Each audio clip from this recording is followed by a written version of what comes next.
Good morning. Welcome back to the Broadcast Retirement Network.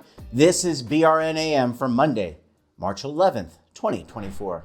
And our top story today is stretching now underrated.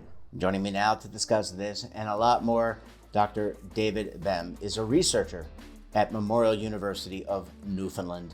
David, it is so great to see you. Thanks so much for joining us on the program this morning. I appreciate the invitation. Looking forward to the conversation. Yeah, I think this is really interesting research. I want to talk to you about it. But I'll ask the basic question, is stretching, and I'm talking about stretching, before working out or just stretching in general, is it underrated? It certainly has gotten bad press in the last 25 years or so. Back in the 60s and 70s and 80s, in fact, even in the 90s, everybody was told you need to stretch before you go and play tennis or go for a run or whatever. And then they found in the 90s and into the 2000s that if you did too much stretching, static stretching, that you could have impairment. So you'd have decreases in strength and force and power and even balance. So then they started saying, well, maybe we shouldn't be doing static stretching before we go and play a sport or do an activity. But there's a lot of problems with the research that was looking at this question.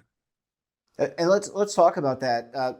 Why kind of the shift? I mean, what have we learned? What have you learned in the study that makes it important for all of us at any age to be doing so? I mean, to me, logically, it just makes sense to get limber and no matter what you do, going out for a walk or about to go into a wrestling match. But why the change in the research? Well, what happened was that as scientists, what we normally do is we want to find out if a variable affects something else. So then sometimes what you do is you take a ridiculous volume of this thing and you test it. So back in the 90s, they were having people, for example, stretching their calf muscles for like an hour. And then they would go and they would test them and say, oh my God, they can't lift as much weight or they can't run as fast. And then you say to yourself, well, who the heck stretches their calves or their quadriceps for an hour or 20 minutes or, nobody does that. But they were, we always start off with the biggest and then we start moving down.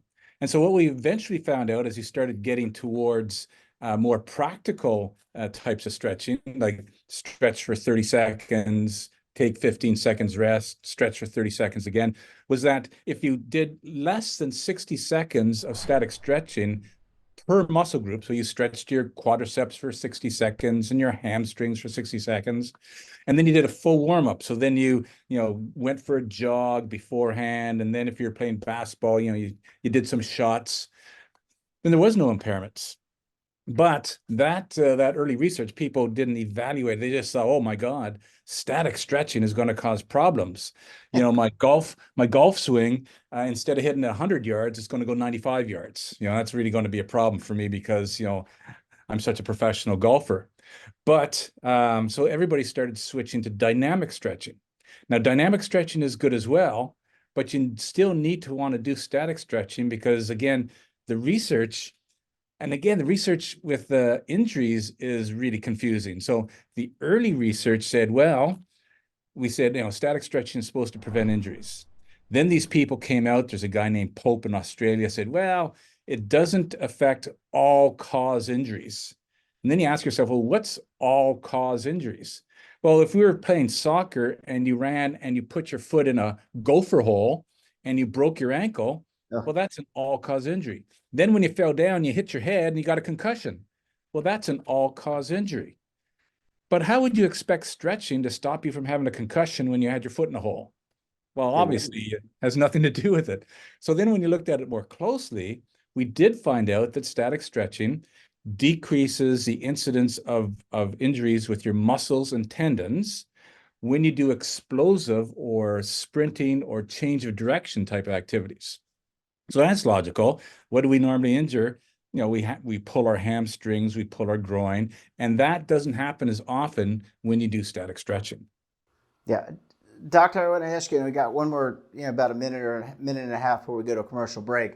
I want to ask you, does it matter age? And I'm just using myself as an example. I'm in my 50s. I have noticed myself, I am not nearly as flexible. I wasn't that flexible as a young man, but I was a good athlete.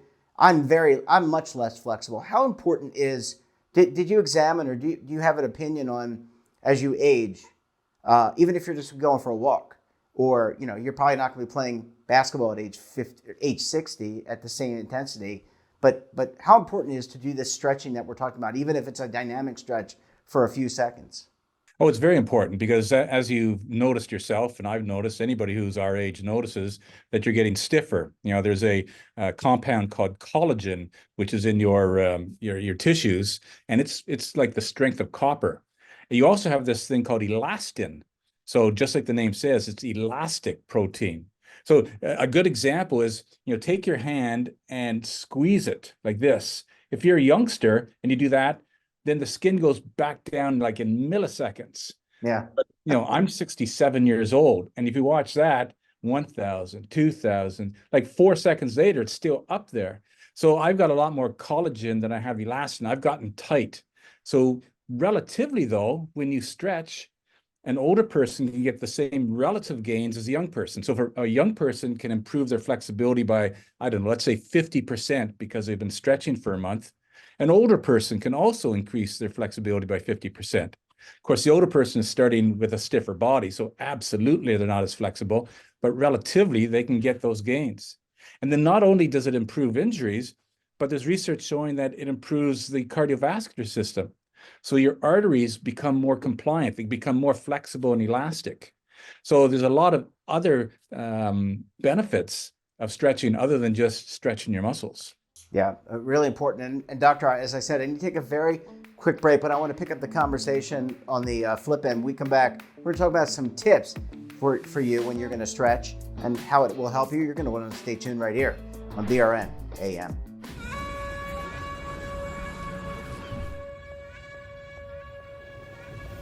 Imagine a new television network that will make you richer, healthier, and in control of your financial future.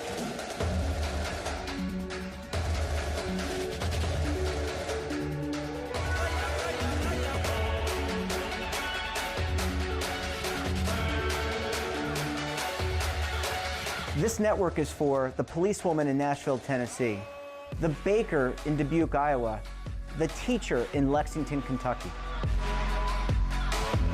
We want to make the idea of savings and retirement culturally relevant. But what do you see as a defining issue of the midterms, especially for the smaller businesses? I mean, they are the lifeblood of the American economy.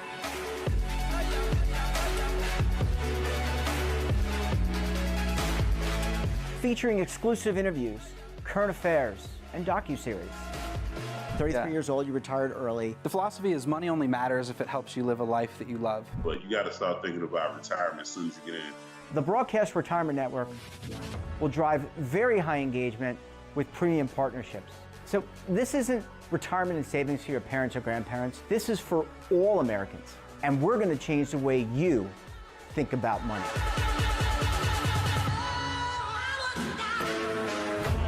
Welcome to the next frontier of retirement and savings. This is BRN, the Broadcast Retirement Network. Dr. Behm, thanks so much for staying with us. Really appreciate you hanging around for segment number 2 this morning. No problem. My pleasure. And I got a little bit of a stretch in, a dynamic stretch in between the segments. All right, doctor, let's talk about, let's talk about some tips. Because I think you talked about some of the benefits of stretching. We can cover those kind of in parallel. But if you're thinking about you're a middle-aged person, an older person, a younger person, what are some tips about stretching? Well, there's a lot of, false rumors out there. So a lot of people, you know, the old saying, no pain, no gain. A lot of people apply to like strength training, but they also apply it to stretching. You know, it doesn't work unless it hurts. But we found, and a number of other researchers found, is you don't have to hurt when you're stretching. You do want to put, of course, some stress on the muscle, but what we say is you want to go to the initial point of discomfort. So you start stretching, oh, it's starting to feel tight. Let's hold it there for a while. You don't have to go to the maximum point of discomfort to improve your range of motion. And in fact, how about, you know, what's the length of time? Well, we've done studies where you can do 5 seconds of stretching and you get an increased range of motion. Now, you get a better increased range of motion if you did 10 seconds. You got a better increase in range of motion if you did 30 seconds.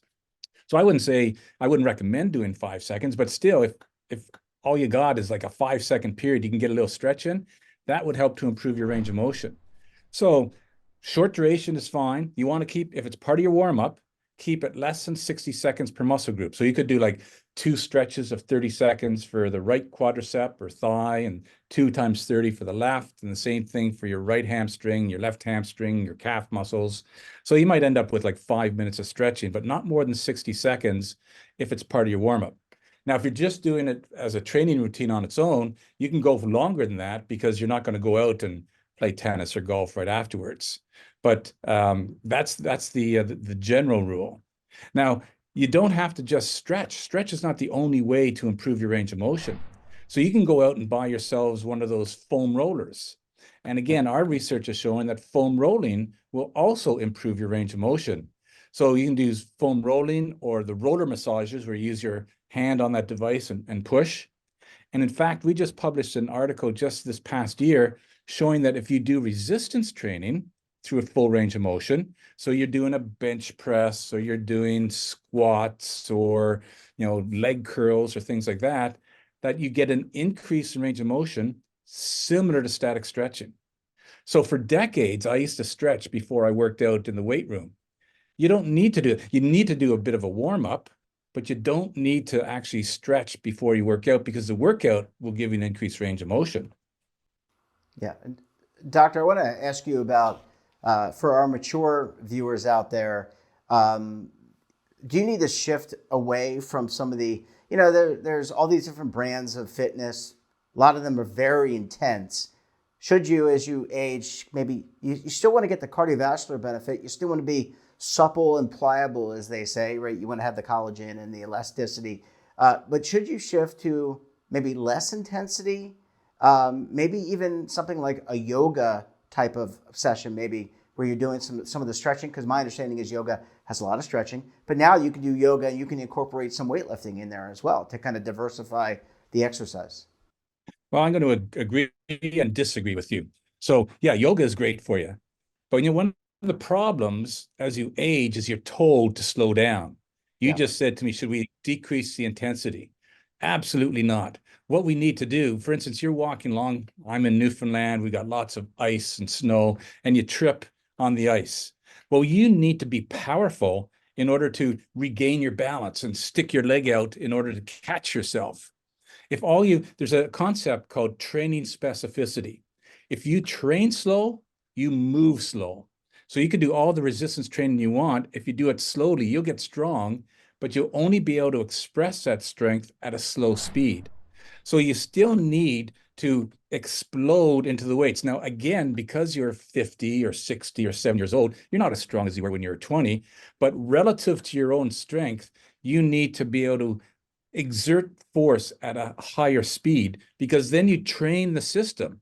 The system sends signals down at a faster rate to allow you to move at a faster rate.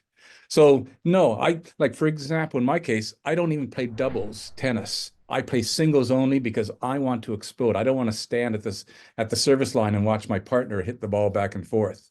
So anything I do, I play hockey, I play tennis, I do weight training. I keep on trying to exert my forces at a high speed. And I like to use the word, I try to explode into whatever I do. And, when I'm playing tennis, just last week, I beat a kid who's 25 years old. And, the reason I do is because I haven't told myself I'm old, and I explode into that ball. Really, really good advice. Well, doctor, we're going to have to leave it there. Very important study. We look forward to having you back, and we thank you so much for your perspective. Well, thanks for inviting me. It was a pleasure. That wraps up this episode of BRNAM. Have a topic of interest, someone you think we should talk to, drop us a line. And don't forget, for all the latest curated news and lifestyle, wellness, finance, tech, so much more in all in one place, check out today's edition of our daily newsletter, The Morning Pulse. Want to search our archives, check out our latest content? Well, then visit our website. Hey, we're back again tomorrow with another edition of BRNAM. We'll have a very special guest and, of course, another important topic. Until then, I'm Jeff Snyder. Stay safe, keep on saving, and don't forget, roll with the changes.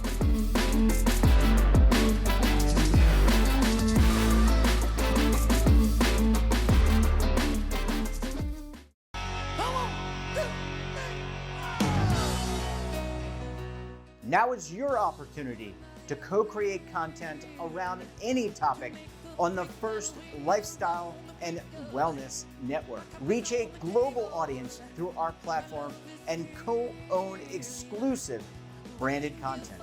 All of our programs are available on demand and also as audio-only podcasts, so you can take us on the go. Broadcast Retirement Network, available anytime, anywhere, and on any device.